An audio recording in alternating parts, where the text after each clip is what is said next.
सीताराम दोस्तों, आपका फिर से स्वागत है मेरे YouTube चैनल राधे श्याम में। आज हम आपको श्री रामचरितमानस के अध्याय का अगला भाग सुनाते हैं। सुनाने से पहले मेरी आप सबसे विनती है कि आप सब मेरे चैनल को सब्सक्राइब, लाइक और शेयर करना ना भूलें। तो चलो आइए शुरू करते हैं। आगे की हम कथा शुरू करते हैं। जय श्री राम। जननी विकल विलोकी भवानी, बोले जुत विवेक मृदुबानी। हस विचारि सोचहि मति माता, सो न तरई जो रचई विधाता। माता को विकल देखकर पार्वती जी विवेक युक्त कोमल वाणी से बोली, हे माता, जो विधाता ने रच देते हैं वह अटल नहीं। ऐसा विचार कर तुम सोच मत करो। करम लिखा जो बारव नाही, तो कत दोष लगाई। काहू तुम सन मिटहि की विधि के अंका, मातु व्यर्थ जन लेहु कलंका। जो मेरे भाग्य में बाबला ही पति लिखा है, तो किसी को क्या दोष लगाया जाए। हे माता, क्या विधाता के अंक तुमने मिट सकते हैं। वृथा कलंक का टीका मत लो। जन लेहु मातु कलंकु करना, परिहरहु अवसर नहीं। दुख सुख जो लिखा लीलार हमारे, जहाँ जह पाओ तेहि। सुनु उमा वचन विनित, कोमल सकल अबला सोचहि। बहु भांति विविधि लगाई दूषण, नयन बारि विमोचहि। हे माता, कलंक मत लो, रोना छोड़ो। यह अवसर विषाद करने का नहीं है। मेरे भाग्य में जो दुख सुख लिखा है, उसे मैं जहाँ जाऊंगी वहीं पाऊंगी। पार्वती के ऐसे विनय भरे कोमल वचन सुनकर सारी स्त्रियां सोच करने लगी और भांति भांति विधाता को दोष देकर आंखों में आंसू बहाने लगी। तेहि अवसर नारद सहित अरु ऋषि सप्त समेत, समाचार सुनि तुही नगरी, गवने तुरत निकेत। इस समाचार को सुनते ही हिमाचल उसी समय नारद जी और सप्त ऋषियों को साथ लेकर अपने घर गए। तब नारद सब ही समुझावा, पूर्व कथा पर संग सुनावा। मैं ना सत्य सुनहु मम बानी, जगदम्बा तब सुता भवानी। तब नारद जी ने पूर्व जन्म की कथा सुनाकर सबको समझाया और कहा कि हे मैना, तुम मेरी सच्ची बात सुनो। तुम्हारी यह लड़की साक्षात जगत जननी भवानी है। अजा अनादि शक्ति अविनाशिनी, सदा शंभु और ढंग विनाशिनी। जग संभव पालन लय करनी, निज इच्छा लीला बपुधारणी। ये अजन्मा, अनादि और अविनाशी शक्ति है। सदाशिव जी की अर्धांग में रहती है। ये जगत की उत्पत्ति, पालन और संहार करने वाली है और अपनी इच्छा से ही लीला शरीर धारण करती है। जन्म प्रथम दक्ष ग्रह जाई, नाम सती सुंदर तनु पाई। तैव सती शंकर ही विवाही, कथा प्रसिद्ध सकल जग माही। पहले ये दक्ष के घर जाकर जन्मी थी, तब इसका सती नाम था। बहुत सुंदर शरीर पाया था। वहां भी सती शंकर जी से ही ब्याही गई थी। यह कथा सारे संसार और जगत में प्रसिद्ध है। एक बार आवत शिव संगा, देखौ रघुकुल कमल पतंगा। भयउ मोहि शिव कहा न कीना, ब्रह्म बस बेसुसिए कर लीना। एक बार इन्होंने शिव जी के साथ आते हुए राह में रघुकुल रूपी कमल कि सूर्य श्री रामचंद्र जी को देखा। तब इन्हें मोह हो गया और इन्होंने शिव जी का कहना न मानकर भरमवश सीता जी का वेश धारण कर लिया। सिए वेशु सती जो की न तेहि अपराध शंकर परिहरि। हर विराजाई बहोरी पितु के यज्ञ जोगा नल जरी।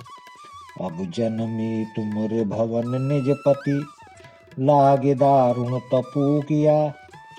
अस जानि संचय तजहु गिरिजा सर्वदा शंकर पिया। सती जी ने जो सीता जी का वेश धारण किया उसी अपराध के कारण शंकर जी ने उनको त्याग दिया। फिर शिव जी के वियोग में ये अपने पिता के यज्ञ में जाकर वहीं योगाग्नि से भस्म हो गई। अब इन्होंने तुम्हारे घर जन्म लेकर अपने पति के लिए कठिन तप किया। ऐसा जानकर संदेह छोड़ दो। पार्वती जी तो सदा ही शिव जी की प्रिया अर्धांगनी है। सुनि नारद के वचन तब सब कर मिटा विषाद। क्षण महु व्यापऊ सकलपुर घर घर यह संवाद। तब नारद के वचन सुनकर सबका विषाद मिट गया और क्षण भर में यह समाचार सारे नगर में घर घर फैल गया। तब मैं हिमवंतु आनंदे पुण्य पुण्य पार्वती पद बंदे। नारी पुरुष शिशु जुबा शयाने नगर लोक सब अति हर्षाने। तब मैना और हिमवान आनंद में मग्न हो गए और उन्होंने बार बार पार्वती के चरणों की वंदना की। स्त्री पुरुष बालक युवा और वृद्ध नगर के सभी लोग बहुत प्रसन्न हुए। लगे होन पुर मंगल गाना सजे सबई हा टक घट दाना। भांति अनेक भई जेव नारा सूप सास जस कछु व्यवहारा। नगर में मंगल गीत गाए जाने लगे और सबने भांति भांति के सुन के कलश सजाए।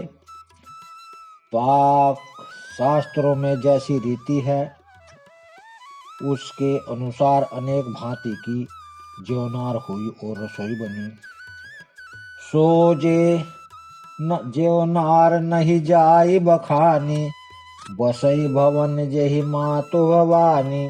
सादर बोले सकल बराती। विष्णु विरंची देव सब जाति। जिस घर में स्वयं माता भवानी रहती हो वहाँ की ज्योनार भोजन सामग्री का वर्णन कैसे किया जा सकता है। हिमाचल ने आदर पूर्वक सब बरातियों को विष्णु ब्रह्मा और सब जातियों के देवताओं को बुलवाया। विविध पाति बैठी ज्योनारा। लगे परूषण विपुन सुवारा। नारी वृंद सुर जेवत जानी। लगी देन गारे मृदुबानी। भोजन करने वालों की बहुत सी पंक्ति बैठी हैं। चतुर रसोइये परोसने लगे। स्त्रियों की मंडलियां देवताओं को भोजन करते जान कोमल वाणी से गालियां देने लगी। गारी मधुर स्वर देहि सुंदरी। व्यंग वचन सुनावही। भोजन करहि सुर अति विलंबु। विनोद सुनी सचुपावही। जेवंत जो बढ़ियो आनंद सोमुख। कोटि हुन परे कहियो। अचावाही दीने पान गवने। बास जह जा कुरैयो। सब सुंदरिया स्त्रियां मीठे स्वर में गालियां देने लगी और व्यंग भरे वचन सुनने लगी। देवगण विनोद सुनकर बहुत सुख अनुभव करते हैं इसलिए भोजन करने में बड़ी देर लगा रहे हैं। भोजन के समय जो आनंद बढ़ा हुआ है करोड़ों मुंह से भी नहीं कहा जा सकता। भोजन कर चुकने पर सबके हाथ मुंह धुलवा कर पान दिए गए। फिर सब लोग जहाँ ठहरे थे वहां चले गए। बहुरी मुनि हिमवंत कहू लगन सुनाई आई। समय विलो के ब्याकर पठय देव बोलाए। फिर मुनियों ने लौटकर हिमवान को लगन पत्रिका का सुनाई और विवाह का समय देखकर देवता को बुला भेजा। बोल सकल सुर सादर लेने, सब ही जथोचित आसन दीने। वेद वेद विधान सवारी, सुभग सुमंगल गावही नारी। सब देवताओं को आदर सहित बुलवा लिया और सबको यथा योग्य आसन दिए। वेद की रीति से वेदी सजाई गई और स्त्रियां सुंदर श्रेष्ठ मंगल गीत गाने लगी। सिंहासन अति दिव्य सुहावा, जाय न वर्णि विरंचि बनावा। बैठे शिव विप्रन्न सिरुनाई, हृदय सुमरि निज प्रभु रघुराई। वेदिका पर एक अत्यंत सुंदर दिव्य सिंहासन था, जिसकी सुंदरता का वर्णन नहीं किया जा सकता, क्योंकि वह स्वयं ब्रह्मा जी का बनाया हुआ था। ब्राह्मणों को सिर नवाकर और हृदय में अपने स्वामी रघुनाथ जी का स्मरण करके शिव जी उस सिंहासन पर बैठ गए। बहुरे मुनि सह उमा बुलाई, करी सिंगारो सखी ले आई। देखत रूप सकल सुर मोही, वर्ण छवि अस जग कवि कोही। फिर मुनिवरों ने पार्वती को बुलाया, सखिया श्रृंगार करके उन्हें ले आई। पार्वती के रूप को देखते ही सब देवता मोहित हो गए। संसार में ऐसा कवि कौन है जो उसकी सुंदरता का वर्णन कर सके।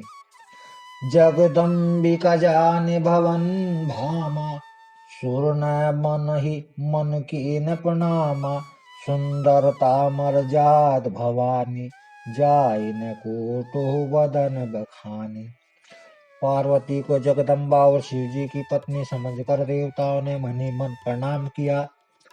भवानी जी सुंदरता की सीमा है, करोड़ों मुखों से भी उनकी शोभा नहीं कही जा सकती।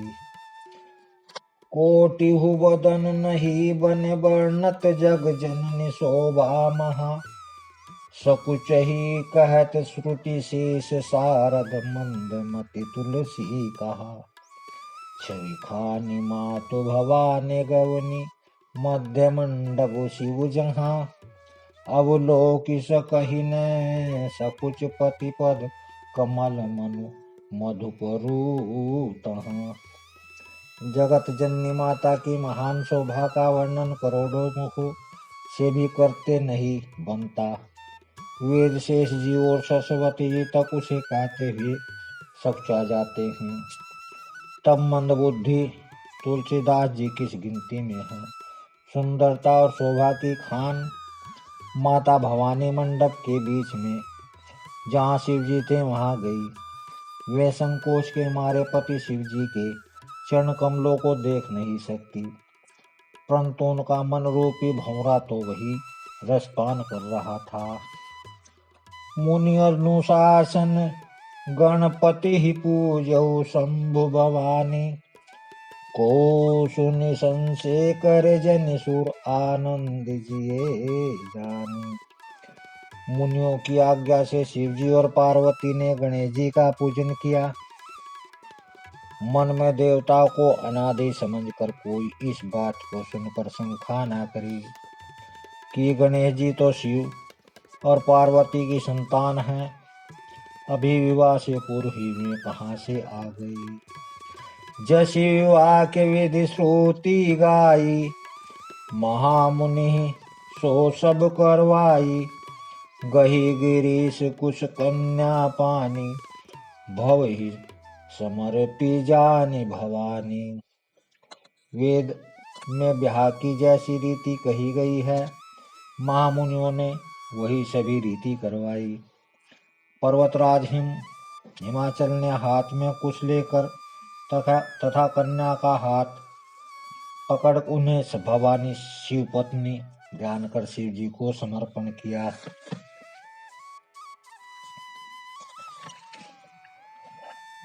पानि ग्रहण जब कीन महेशा, ही हर्षे तब सकल सुरेशा।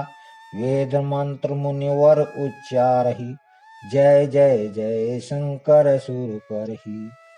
जब महेश्वर शिव जी ने पार्वती का पाणी ग्रहण किया, तब इंद्रादि सब देवता हृदय में बड़े ही हर्षित हुए।